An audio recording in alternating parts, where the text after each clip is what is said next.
Bonjour à tous, mesdames, messieurs. Merci de votre fidélité à votre émission Autour de l'info. Autour de l'info, d'abord, les sommaires. COP 29 à Bakou, en Azerbaïdjan. Judith Soumino à la quête d'une juste compensation financière, écrit à la une du journal La Percée. La chef du gouvernement qui s'est exprimée hier a vanté les potentialités écologiques que regorge la République démocratique du Congo. À suivre la première ministre, la transition énergétique, le réchauffement climatique ont leur solution en RDC. Que peut-on alors attendre de cette conférence pour la RDC? On en parle dans Autour de l'info. Et cette grève déclenchée à Kinshasa depuis lundi par les propriétaires des pharmacies et centres de santé du Congo qui s'est durcie, regroupés autour de leur association APROFA, ils récusent la mesure du ministre provincial de la Santé qui vise la fermeture des officines pharmaceutiques et des centres de santé privés la mesure prise par le ministre provincial de la Santé. Hier, la délégation a été reçue par le président de l'Assemblée nationale, Vital Kamerhe. Et donc, si l'on y prend garde, une crise sanitaire sans précédent risque d'envahir la ville. On en parle dans cette émission Autour de l'info. Diplomatie parlementaire, Lambert Mende conduit une délégation des élus nationaux à Kampala, en Ouganda, une mission d'une semaine dans ce pays considéré par une certaine opinion comme agresseur de la RDC.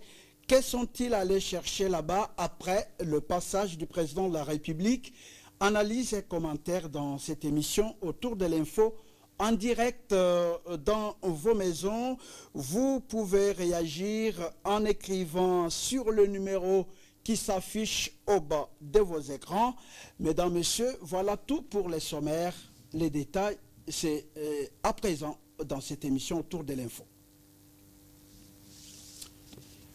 Voilà, Autour de l'info de ce jeudi, trois sujets, COP 29 à Bakou, en Azerbaïdjan.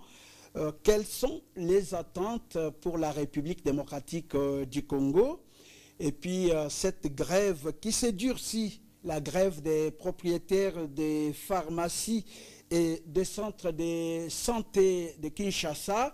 Ils sont en grève depuis lundi dernier et donc ils récusent la mesure prise par le ministère provincial de la Santé, la ville de Kinshasa, la mesure qui vise de fermer toutes les pharmacies et tous les centres de santé non en règle.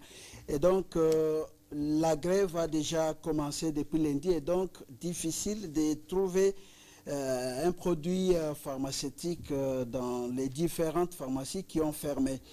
On en parle dans cette émission. Et puis la diplomatie parlementaire, une délégation des députés nationaux séjourne à Kampala.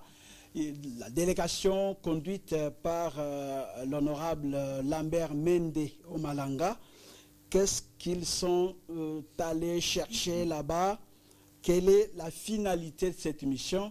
Nous allons analyser les sujets dans l'émission Autour de l'info.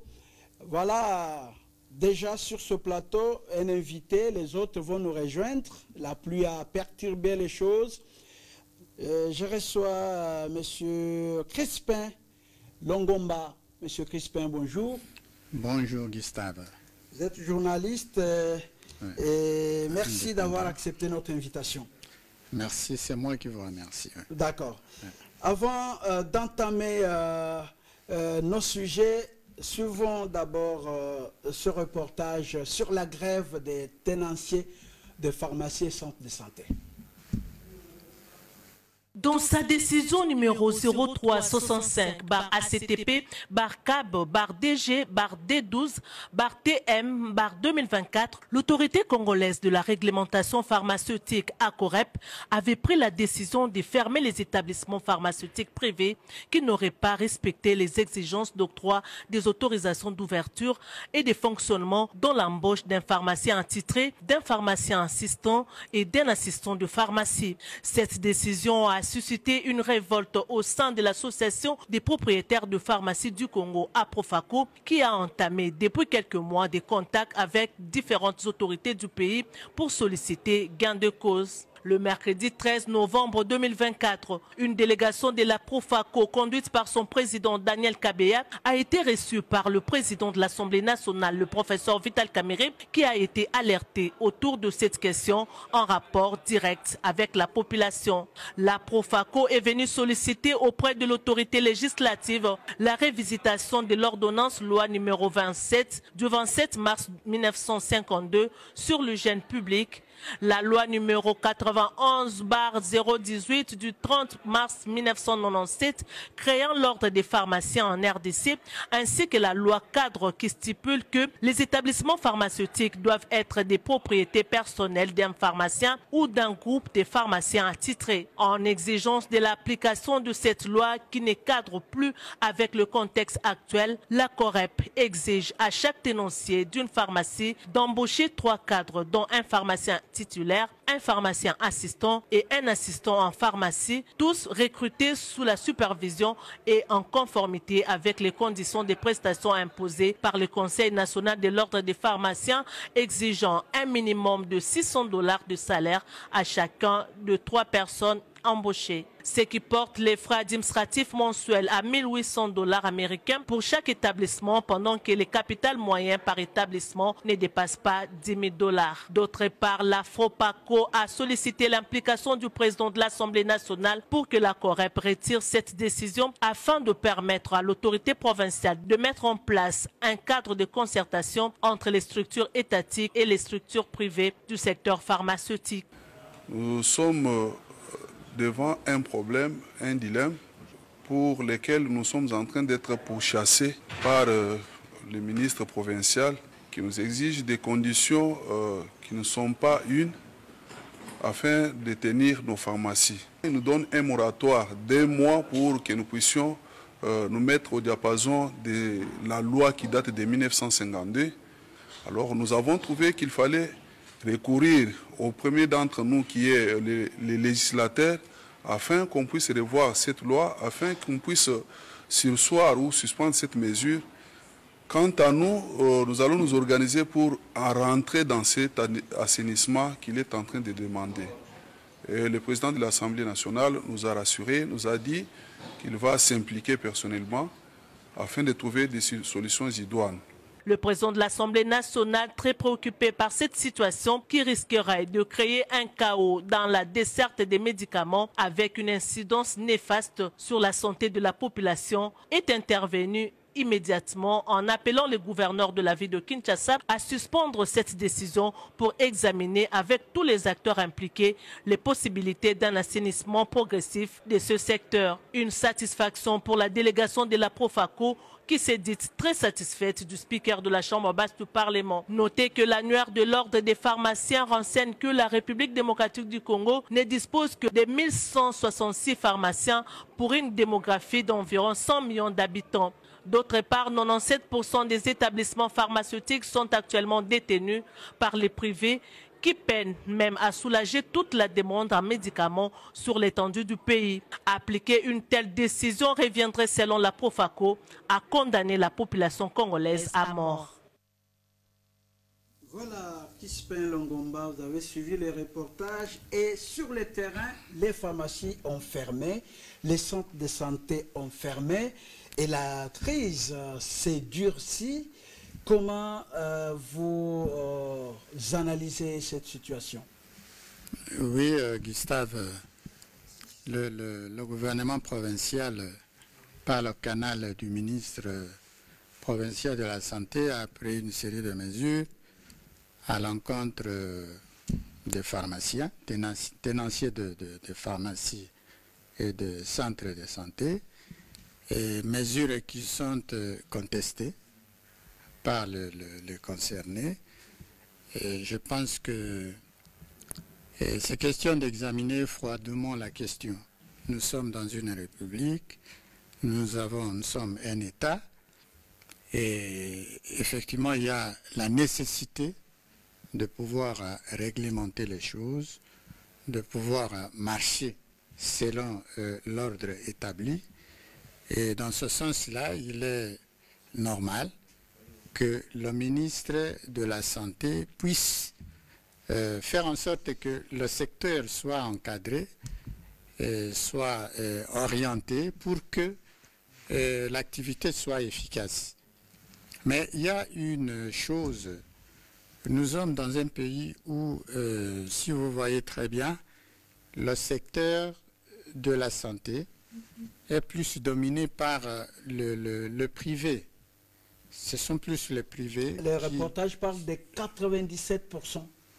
Oui, c'est tout à fait normal. Nous sommes ici à Kinshasa. Ouais. Si vous voyez très bien, vous vous rendez tout de suite compte que les formations hospitalières, les pharmacies dans les coins et les recoins de Kinshasa appartiennent à des privés.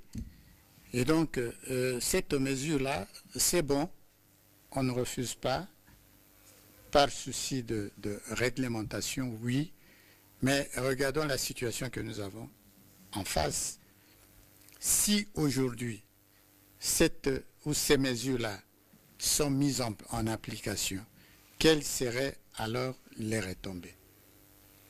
Moi, je pense que le gouvernement provincial de Kinshasa ne doit pas aimer une chose et son contraire. Il y a le chef de l'État qui a décrété la couverture santé universelle et à la base de cela, ce sont des pharmacies, ce sont des formations hospitalières. Parce que l'État, avec lui-même, il ne saura pas couvrir l'essentiel de la demande dans ce sens-là, compte tenu de la démographie de la République démocratique du Congo. Et donc, moi je pense que l'État devrait un peu revenir en arrière, sinon on risque même de porter un coup dur au projet, à la vision du chef de l'État sur la couverture de santé universelle. Donc vous estimez que la mesure est prise à la hâte, on n'a pas calculé tous les tenants, les aboutissants, lorsqu'on brutalise, lorsqu'on tracasse, lorsqu'on demande aux tenanciers des pharmacies, des centres de fermer directement ou de faire en sorte qu'ils puissent se concorder à l'ordonnance de 1952. Nous sommes en 2024.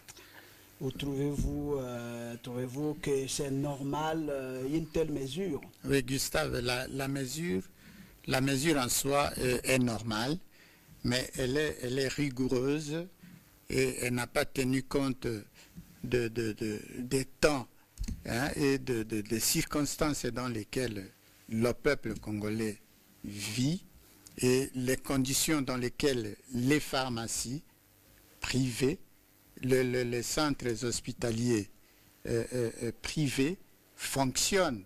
Parce que je ne pense pas que l'État, à un seul instant, songé de subventionner par exemple le secteur de la pharmacie ou des pharmacies privées ou des centres de santé privés. Je ne crois pas.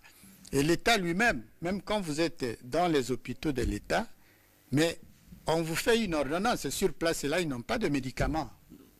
Hein? L'État n'a pas de médicaments. Et sur place là, l'ordonnance que vous amenez, vous allez dans les pharmacies des coins. Et lorsqu'on trouve ces pharmacies-là fermées? Non mais ce sera alors catastrophique. Et c'est la mort. Et on peut compter des morts. C'est catastrophique, c'est catastrophique. On ne souhaiterait pas ça. Je pense que le gouvernement, l'État n'est pas là pour chercher à étouffer son peuple. Il faut qu'on revienne un tout petit peu sur la décision. J'apprécie d'ailleurs la diligence avec laquelle le président de l'Assemblée nationale traite un peu cette question. Je pense qu'il faut emprunter plus cette voie que de suivre cette mesure-là. Sinon, ça va créer un chaos et c'est le peuple qui en paiera le plus lourd fardeau. D'accord. Léon Moukoko, vous êtes déjà sur ce plateau. Bonjour. Vous êtes directeur général de ecovert.info. Merci d'avoir accepté notre invitation. Vous avez aussi suivi cette situation, cette crise qui arrive, ce chaos qui arrive. Les pharmacies ont fermé depuis lundi et puis vous avez suivi les reportages, beaucoup de choses qui sont demandées. Quelle est votre réaction? Bon, moi, ma réaction est simple. Je suis de ceux qui ont toujours pensé que la santé des gens, c'est quelque chose de précieux. On ne peut pas jouer avec ça. Et j'ai toujours considéré que le domaine de la pharmacie, ce n'est pas un domaine de commerce général. Quelqu'un ouvre une boutique, il met tous les produits qu'il veut et puis il commence à les écouler. C'est même pour ça que c'est un domaine vraiment spécifique. Et c'est un domaine qui est très très sensible parce que, vous savez, il suffit qu'il y ait un mauvais produit sur le marché. Vous pouvez imaginer les conséquences que cela peut avoir. Si tout le monde a la possibilité d'ouvrir une pharmacie comme on ouvrirait une cabine de crédit de téléphone ou comme on ouvrirait une boutique, vraiment je pense que nous courons tous vers un suicide collectif, comme je l'ai toujours dit. C'est pour ça que moi, personnellement, tout en étant d'accord par rapport à la démarche, il y a peut-être une certaine pédagogie, parce qu'on ne peut pas... Et il y a des choses qu'on ne fait pas brusquement, mais je pense que le fond du problème, c'est celui-là. L'État doit absolument récupérer ses pouvoirs. On ne peut pas laisser un secteur aussi sensible, aussi stratégique, à la portée de n'importe quel charlatan, de n'importe quel commerçant. Il y a un moment, on a même vu des produits pharmaceutiques qui se vendaient à même le sol, au marché. Sous le soleil, gardés dans quelles conditions? Et les gens pensent que quand c'est moins cher, c'est bien. On pense qu'on a soigné un mal de tête. Mais on ne sait pas les conséquences que cela a après. Et c'est pour ça que moi, je ne suis pas étonné de voir toutes ces morts subites que nous avons dans la ville. Quelqu'un qui se réveille, il arrive dans la rue, il s'écroule. Mais c'est parce que tous les jours, on s'intoxique d'une manière ou d'une autre. Et vraiment, moi, je salue personnellement cette mesure. Vous saluez la mesure, c'est bien, et tous on est d'accord pour l'assainissement, mais il y a une mesure prise à la hâte et puis qui risque de déclencher une grève parce que, vous l'avez dit, vous qui avez d'ailleurs vécu du temps des cantines, hein, l'État, vous voyez d'abord avant qu'un privé arrive.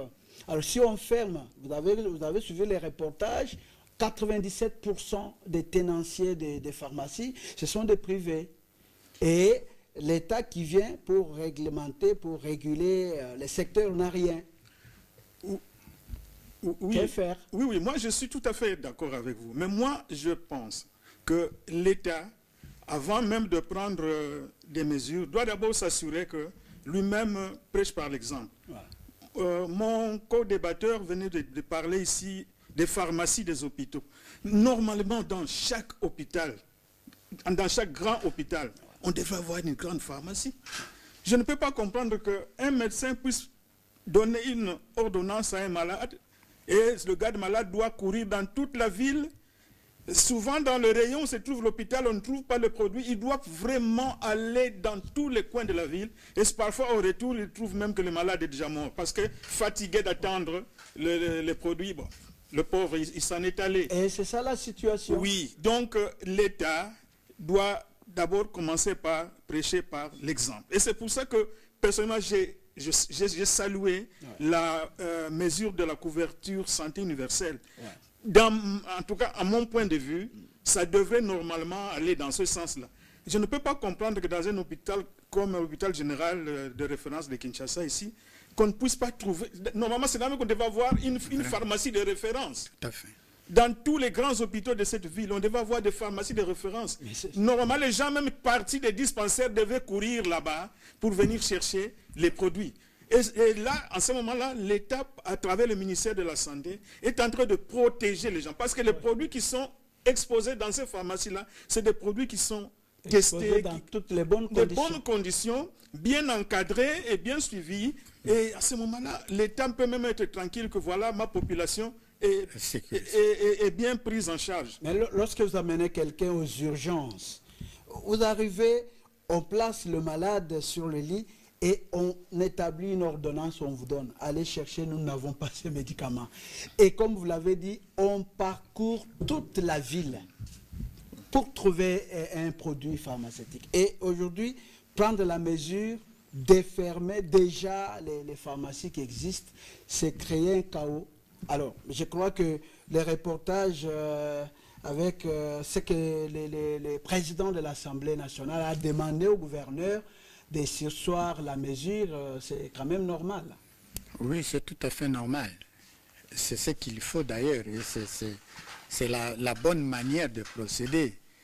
Et d'ailleurs, pour moi, je pense que avant que l'autorité de l'État ne prenne cette mesure, la procédure aurait été de convoquer les concernés, de discuter avec eux, de parler avec eux. Et le délai même de... Même d'avertir, passer, envoyer même une note circulaire ou bien passer, avertir, voilà les conditions requises. Tout à fait. Et vous avez pour cela même 2 ans. Tout à fait. À prêter, à aménager les conditions parce que la vie de la population en dépend. Oui, mais Gustave, écoutez, soyons réalistes. Oui.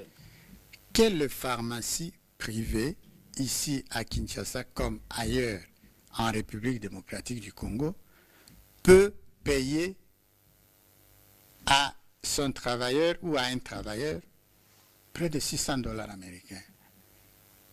Vous sentez que, et pour moi, ce sont des mesures qui n'ont pas été mûries à l'avance. C'est impossible, même l'État lui-même dans ses hôpitaux. Est-ce que l'État, chez nous, a la possibilité de pouvoir payer un infirmier autant d'argent que lui-même l'État exige? Non. Moi, je pense que l'État n'est pas là pour pouvoir acculer, tuer, asservir son peuple. Cette mesure devrait être revue, comme le président de l'Assemblée nationale l'a si bien dit.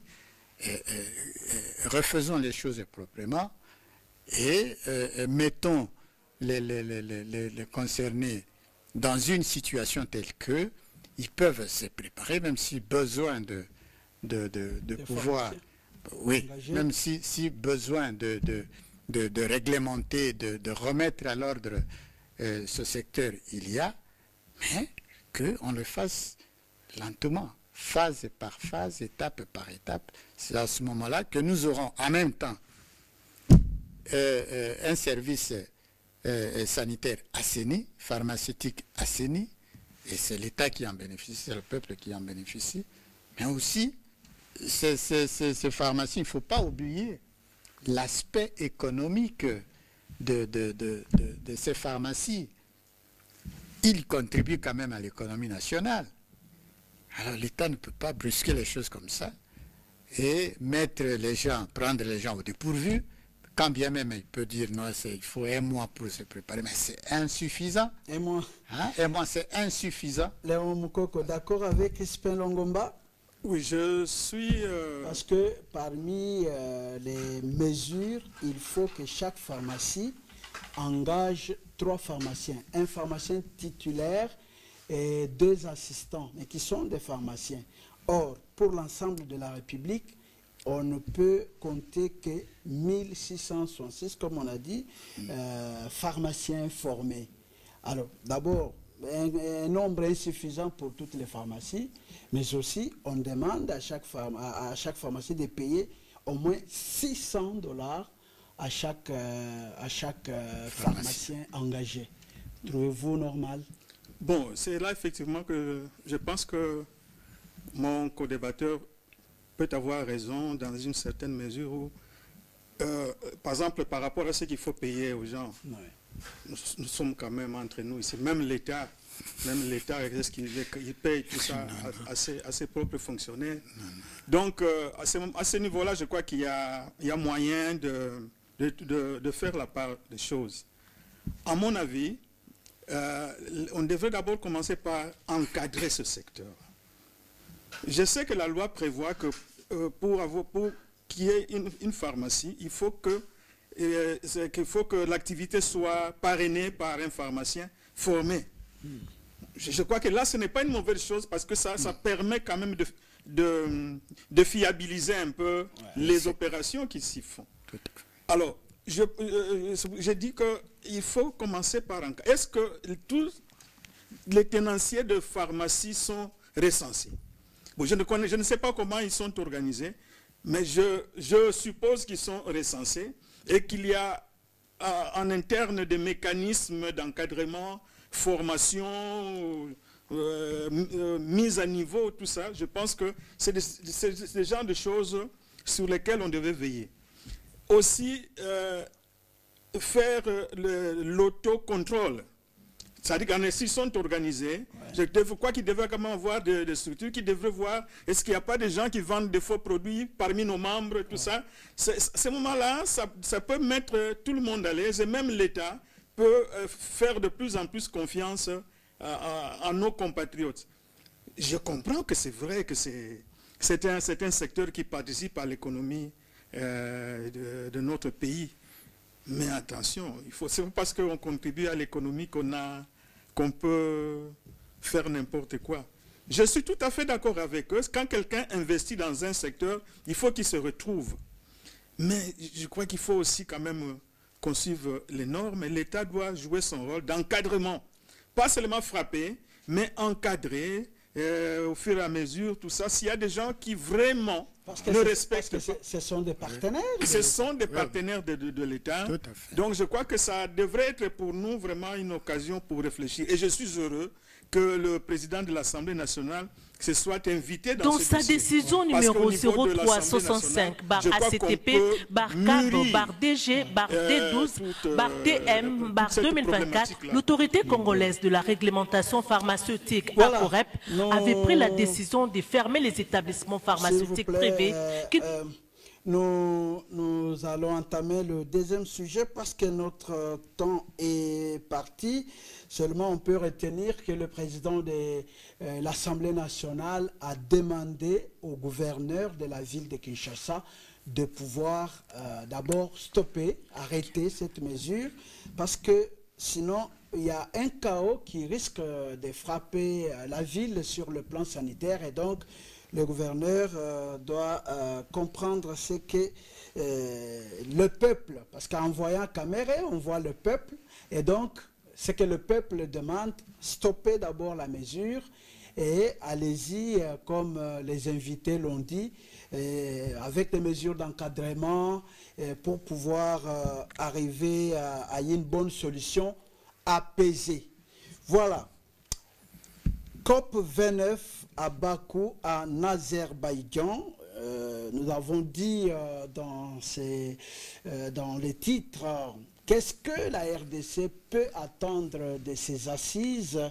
La première ministre, chef du gouvernement, est là.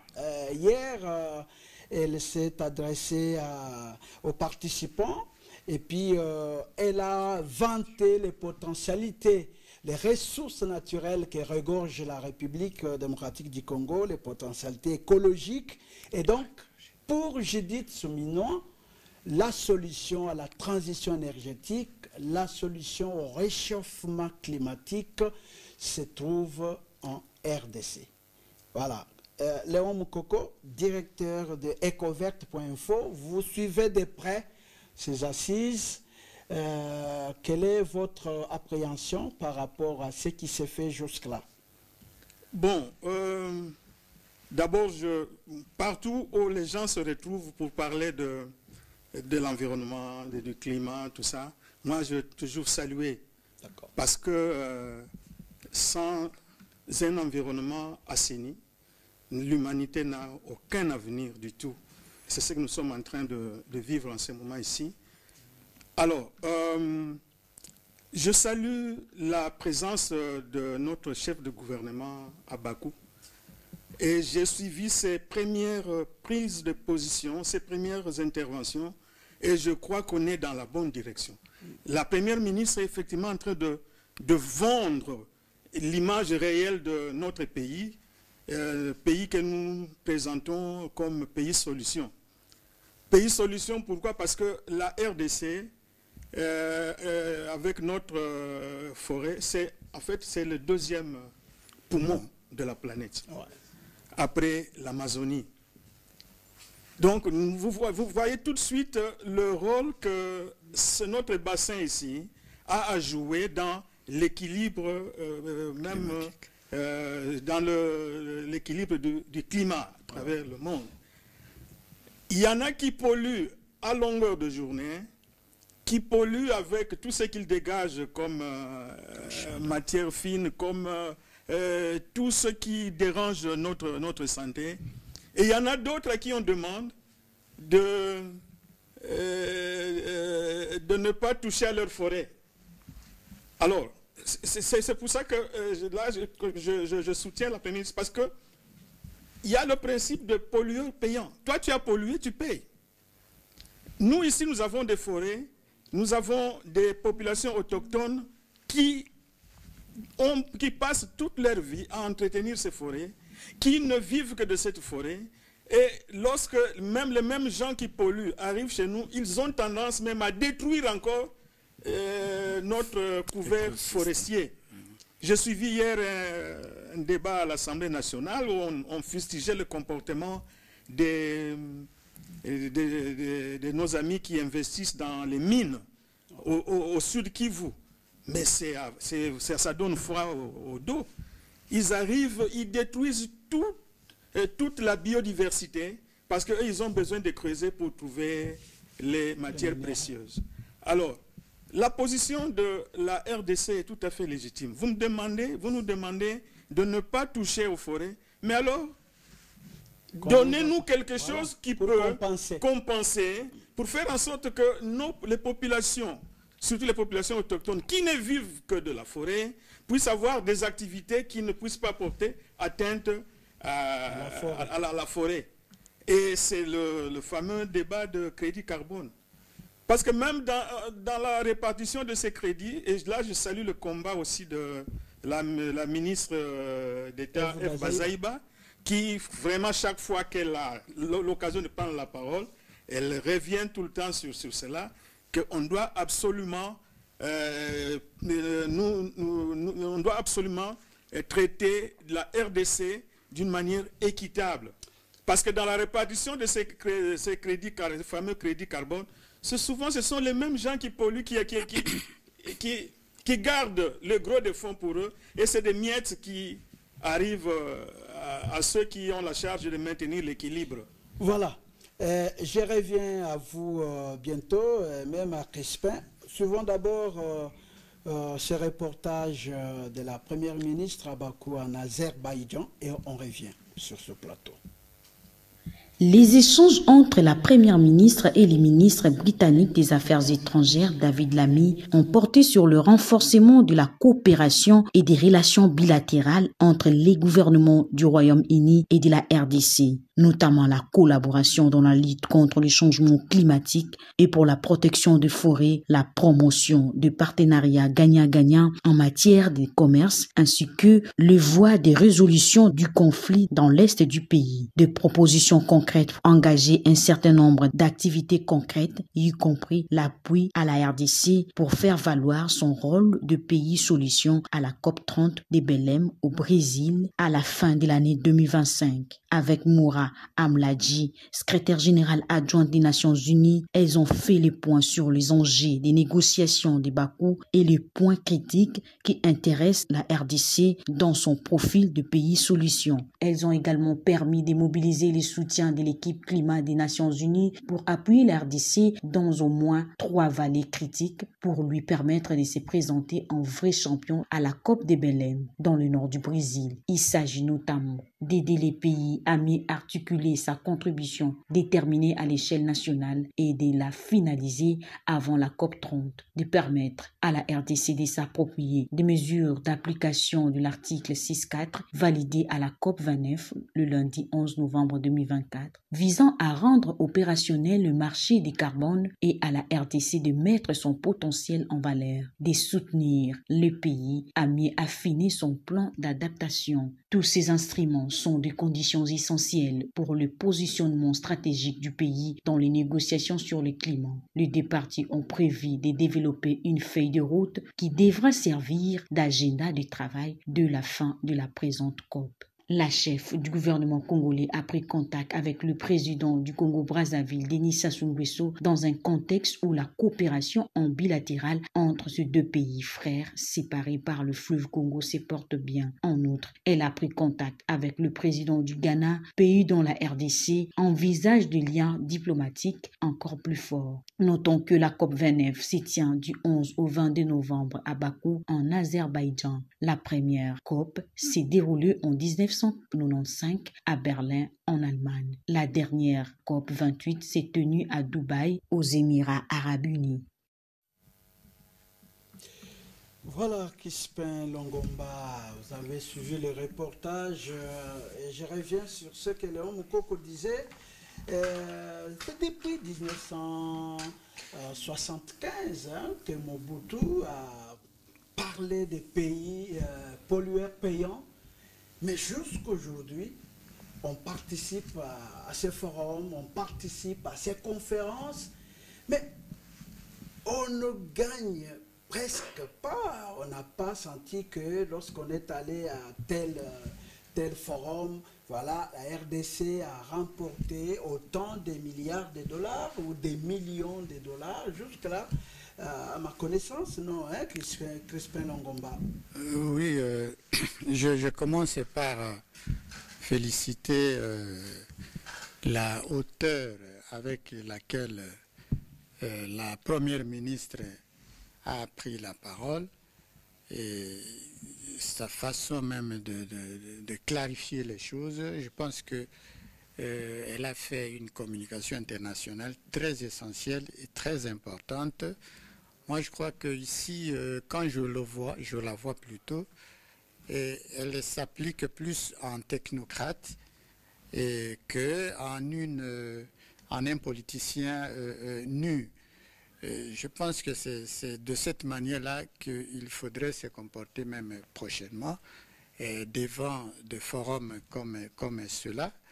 Et la RDC est bien connue sur le plan mondial comme deuxième poumon en termes de forêt après l'Amazonie. Et depuis que cette histoire du réchauffement climatique a déclenché, c'est l'économie verte de la RDC qui est mise en jeu, comme vient de le dire mon co-débatteur. Qu'est-ce que nous gagnons? Qu'est-ce que la RDC gagne? La RDC n'a pas une seule usine pour pouvoir polluer l'espace climatique du monde. Il y a des pays pollueurs qui sont bien connus. Et ces pays-là, qu'est-ce qu'ils y font par rapport aux pays qui doivent protéger le climat global en termes du réchauffement, dans le cadre du réchauffement climatique. Donc, tel que la Première ministre est là, nous pensons, parce que vous avez posé la question de qu'est-ce qu'on peut attendre de ce forum. Moi, je pense que ce forum devrait traiter de cette question-là avec beaucoup de certitude, c'est-à-dire garantir la sécurité climatique globale, c'est-à-dire que l'espace planétaire soit protégé du point de vue du climat, mais également, il faudrait que les pays qui contribuent très largement à la protection de l'espace climatique global soit aussi récompensé ou compensé en quelque sorte. Donc, alors Léon Moukoko, je l'ai dit des années, les pays pollueurs ne veulent pas payer. On demande des milliards pour compenser les efforts de la RDC, les efforts du Brésil, les efforts également, je crois, de l'Indonésie. Donc les pays qui ont des forêts qui protègent le monde. Mais les pays pollueurs comme la Chine, les États-Unis, l'Inde, les autres pays qui ont beaucoup d'industries ne veulent pas payer. Souvent, ils se séparent à queue de poisson. Est-ce que cette fois-ci, on peut espérer quelque chose de ces assises? Bon, moi, je ne me fais pas beaucoup d'illusions par rapport aux signaux, aux premiers signaux que j'ai vus. Vous avez vu, on a eu il y a quelques jours la COP 16 en Colombie. Ouais. Vous avez vu dans quelles conditions on s'est séparés, à part les autochtones qui ont pu gagner une place, qui ont pu gagner des points et tout ça. Mais quand on est arrivé à la question de financement, là, les Romains se sont tous empoignés et chacun a pris sa direction. Et je crois que c'est ce que nous risquons de vivre également avec le sommet de Bakou. Parce que regardez, les principaux pollueurs, vous l'avez dit, on les connaît. Ouais. Les États-Unis, la Chine, l'Inde, tout ça. Mais vous avez vu déjà que les Américains ne sont pas à Bakou. Ils ne sont pas partis. Les Français, je crois.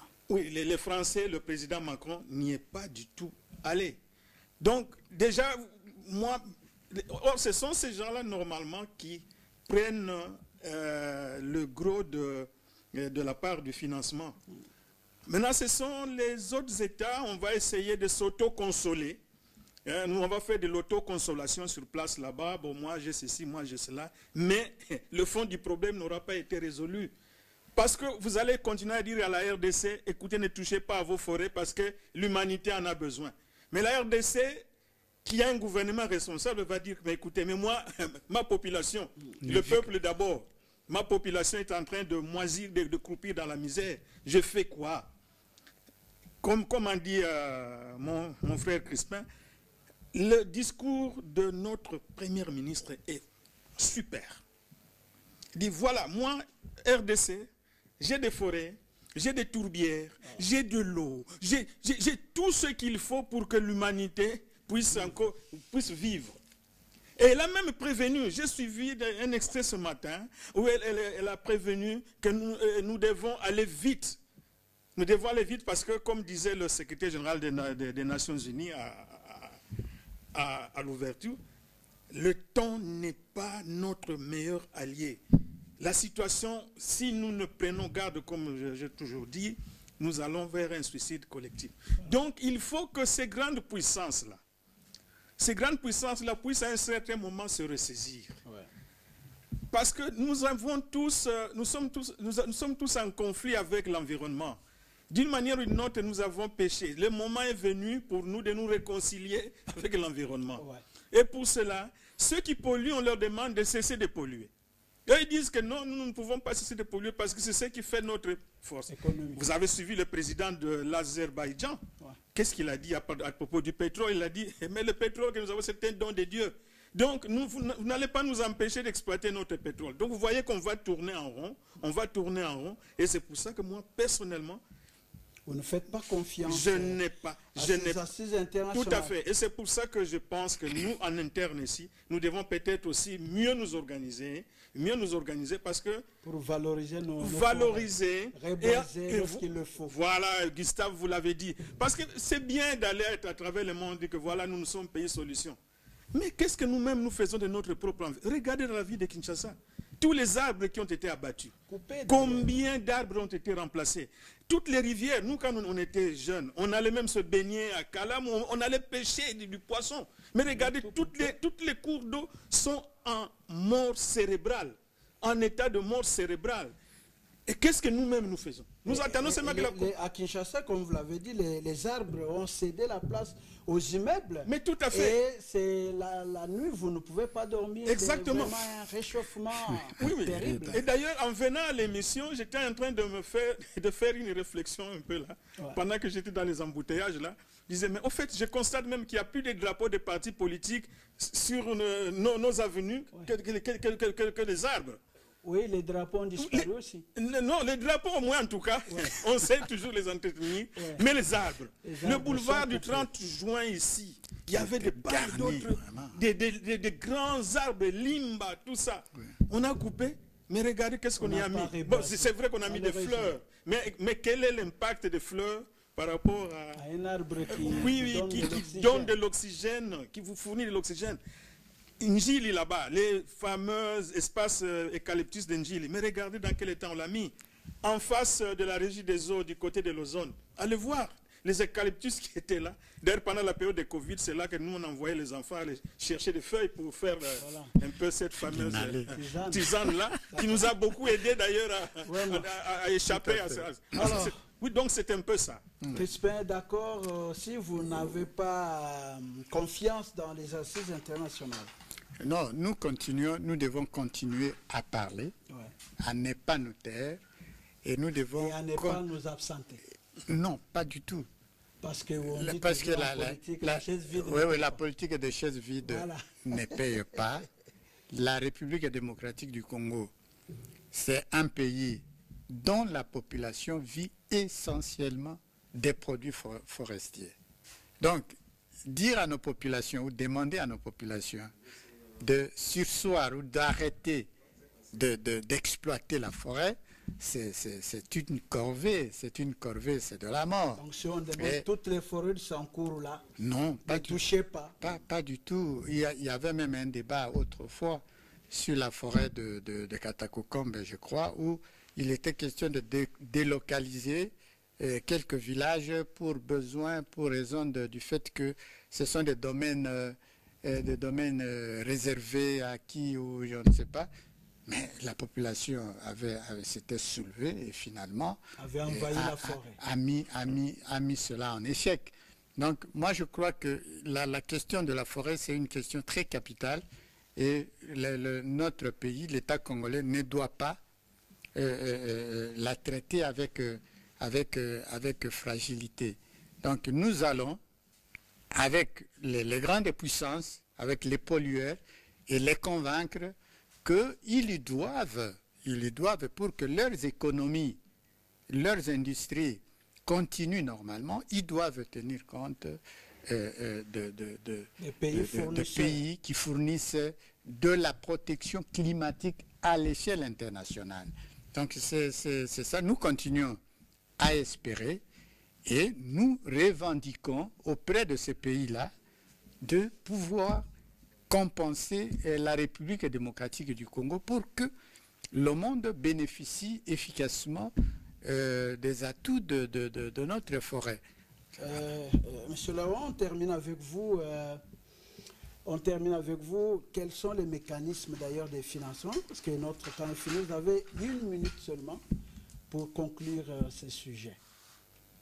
Bon, les mécanismes de financement par rapport à la protection de notre environnement, c'est d'abord cette manne-là dont on parle ici. Tous les crédits carbone, normalement, c'est d'abord une grosse manne qui jamais, si jamais elle atterrissait et que si elle était bien gérée, pourrait vraiment aider à résoudre, surtout développer le pays à la base. Parallèlement au projet même de 145 territoires, déjà avec cette manne-là, normalement, on pourrait avoir de l'impact au niveau de l'arrière-pays. Bon, notre source de financement, comme j'ai toujours dit, des pollueurs payants.